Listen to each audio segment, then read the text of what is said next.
الشاف دايما مسعد. الشاف دايما مسعد. الشاف دايما مسعد.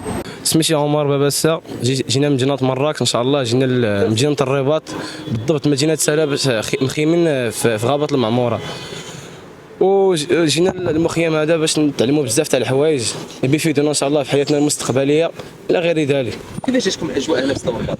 اجواء صراحه لا زوينه، بدلنا الجو، درنا شحال من شي انشطه كثار، المهم بدلنا الجو صافي وكانت الحاجه زوينه. انت علاش اختاري شي كشفيه؟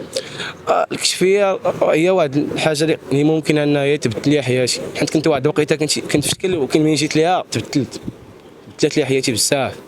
جا شوف دابا انت واخا باقي صغير تشوف قائد يعني انت اللي اي حتى انا هو اللي شاد هاد الدراري هادي، عندي طليعه كامله دابا مجموعه حنا كنسميوها طليعه، كاين عندنا خيمه فيها تقريبا تكون 10 تاع الدراري كنشادها انايا، وانا قديم في الكشفيه دابا مدوز فيها تقريبا ديك 9 سنين بحال هكاك، وانا في الكشفيه انت اللي مسؤول. انا مسؤول عليهم. كاين بزاف تاع القاده اللي عليا انايا، وكنا باقي كاين باقي كنتغراضاو بشويه بشويه. كيفاش كتخدم مع هادو؟ كنتعامل معاهم مزيان، كلشي هو هذا، كنقول لهم فيقوا مع الصباح، كنمشي كنديروا شي انشطه، كنجروا وسط الغابه، هادشي اللي كاين. شحال من الوقت منين كتجي وتا كتمشي؟ 12 يوم كانت واحد الوقيته 21 يوم هبطوها، 15 ولا 12 يوم هي القانونيه. 12 يوم كيفاش كتدوزها؟ ندوزها زوينه، كتجي 12 يوم كتكون احسن 12 يوم ممكن دوزها في هذاك العام، كتبدل فيها الجو الى غير ذلك.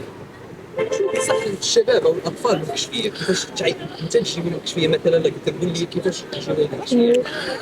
هو صراحه لا ما عرفت، هي صعيبه بزاف، حيت كاين اللي كتقول لك فيها شي حاجه زوينه تيقول لك لا راه شي ديال الدراري صغار ما خدامش، وهذا الشيء ما مزيانش، حيت خاص ما عرفوش هما الكشفيه كي دايره، خاصهم يجي يحضروا ليها عادي، واخا هي فيها واحد شويه القانون صارم بحال ديال العسكر، ولكن ماشي مشكله، هي كتبدل لك حياتك، هي كتخرج رجال وبزاف الناس.